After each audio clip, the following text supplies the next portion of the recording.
ప్రాపంచిక ఆత్మ అంటే చిత్రపటంలో చూపించిన ఏబీసీ వేల సార్లు డి అంటే జ్ఞాపకాల పుస్తకంని వదిలి హృదయం అంటే హెచ్ మీద తన ధ్యాసను నిలిపే ప్రయత్నం చేసి ఓడిపోయి మళ్ళీ డి మీదకు వచ్చేస్తుంది.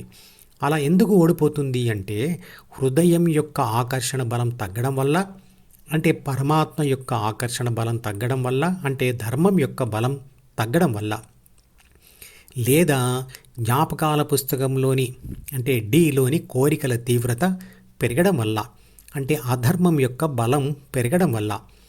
అప్పుడు ధ్యాన సాధకుడు ఏమి చేయాలి? అధ్యాయము 4లోని 7 మరియు 8 శ్లోకాల ద్వారా కృష్ణుడు ఈ ప్రశ్నకు సమాధానం చెప్తాడు. 7వ శ్లోకం అర్థం: అధర్మం పెరిగి ధర్మం తగ్గుతూ ఉన్నప్పుడు దేవుడు తనను తాను సృష్టించుకుంటాడు. అధర్మం పెరగడం అంటే ఏబీసీ అంటే ప్రాపంచిక ఆత్మ జ్ఞాపకాల పుస్తకంలోని కోరికలను కోరుకుంటూ మరియు ప్రాపంచిక సుఖాలను అనుభవిస్తూ ఆ అనుభవాల సారంతో మరిన్ని కోరికలు కోరుతూ డికి అతుక్కుపోయి ఉండడం.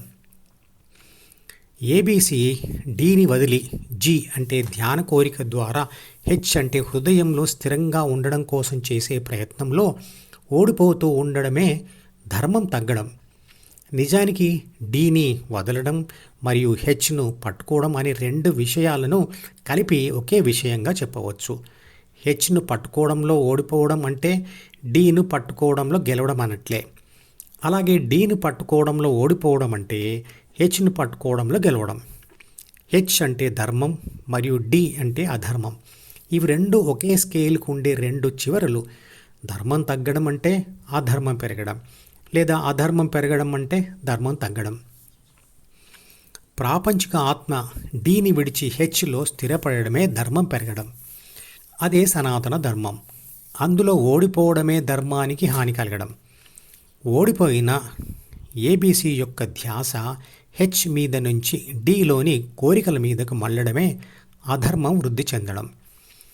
ధ్యానం వృద్ధి చెందుతున్న కొద్దీ, అంటే ఏబీసీ యొక్క ధ్యాస హెచ్లో స్థిరపడుతున్న కొద్దీ సాధకుడు తాను ఉన్న శూద్ర దశ నుంచి ఉన్నత దశలోకి ప్రవేశిస్తాడు.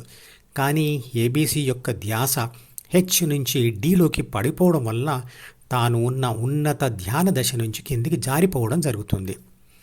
అంటే బ్రాహ్మణ దశ నుంచి క్షత్రియ దశకు, లేదా క్షత్రియ దశ నుంచి వైశ్య దశకు, లేదా వైశ్య దశ నుంచి శూద్ర దశకు పడిపోతుంది. ఇలా పడిపోవడమే అధర్మం వృద్ధి చెందడం. అప్పుడు నన్ను నేను సృజించుకుంటాను అని కృష్ణుడు అంటాడు. అంటే పరమాత్మ వల్ల ఏర్పడిన ఆత్మను బలోపేతం చేస్తాను అని అర్థం చేసుకోవాలి. అలా ఆత్మను బలోపేతం చేయడం ఎందుకోసమంటే మళ్ళీ ఏబీసీ తన ధ్యాసను డిని వదిలి హృదయం వైపు మళ్ళడానికి.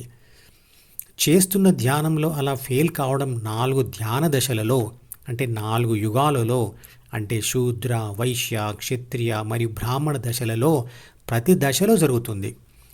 ఆత్మ యొక్క ధ్యాస అంటే ప్రాపంచిక ఆత్మ యొక్క ధ్యాస వేల సార్లు హృదయం మీద నుంచి కోరికల కోసం అంటే డి వైపుకు మళ్ళుతుంది.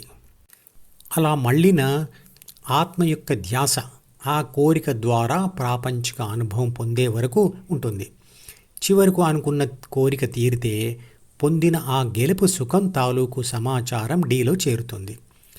అలా కొంతకాలం ఆ ఫలితం అనుభవించిన తరువాత ప్రకృతి సహకారం లేక మరో విషాద అనుభవం ఎదురైనప్పుడు ఏబీసీకి అంతర్మథనం మొదలవుతుంది. ప్రాపంచిక ఆత్మ అంతకుముందు పొందిన ధ్యాన సుఖాన్ని మరియు ధ్యానంలో ఓడిపోయే డి ద్వారా పొందిన తాత్కాలిక బాహ్య సుఖాన్ని విశ్లేషించి పోల్చి చూస్తుంది. అప్పుడు ధ్యాన సుఖమే గొప్పదిగా అనిపిస్తుంది. అప్పుడు జరిగిన తప్పుకు పశ్చాత్తాపపడి మరింత బలంతో ధ్యానం చెయ్యాలని నిశ్చయించుకుంటుంది. అంతకుముందున్న ఆత్మబలం కంటే అంతర్మదన ఫలితంగా లేదా పశ్చాత్తాప ఫలితంగా మరింత బలాన్ని పొంది ఆత్మ ధ్యానం చేస్తుంది. అదనంగా వచ్చిన బలం ఏదైతే ఉందో అదే పరమాత్ముడు సృజించిన ఆత్మబలం అని అనుకోవాలి. నిజానికి ఆత్మకు వచ్చిన అదనపు బలం పరమాత్మ ఇచ్చేది కాదు. అది ఆత్మ తన విశ్లేషణ శక్తితో అంటే బుద్ధితో ధ్యాన సుఖాన్ని బాహ్య ప్రపంచపు సుఖాన్ని పోల్చి చూసి పశ్చాత్తాపం పొంది మళ్ళీ ధ్యాన ప్రయత్నం చేయడం వల్ల వస్తుంది. ఇదే విషయాన్ని 4వ అధ్యాయం 8వ శ్లోకం ద్వారా కూడా కృష్ణుడు చెప్తాడు. ధ్యానం చేస్తున్న 4 దశలలో ప్రతి దశలో అంటే ప్రతి యుగంలో వేల సార్లు ధర్మం తగ్గడం, అధర్మం పెరగడం, అధర్మం గెలవడం, సుఖాలు పొందడం, తర్వాత విషాదం కలగడం, తర్వాత పరమాత్మ ఇచ్చిన లేదా పశ్చాత్తాపంతో వచ్చిన అదనపు బలంతో ఆత్మ ధ్యాన ప్రయత్నంలో గెలవడం జరుగుతుంది. అలా అంచెల వారీగా జరుగుతూ శూద్ర, వైశ్య, క్షత్రియ మరియు బ్రాహ్మణ దశలు దాటి చివరికి స్థితప్రజ్ఞ పొందడం జరుగుతుంది. అంటే ఆత్మ ధ్యాస హృదయంలో స్థిరంగా ఉండిపోతుంది. అందువలన అతను శాశ్వత శాంతి ఆనందాలలో ఉంటాడు. Terrorism has no religion, but it can sprout from religious books.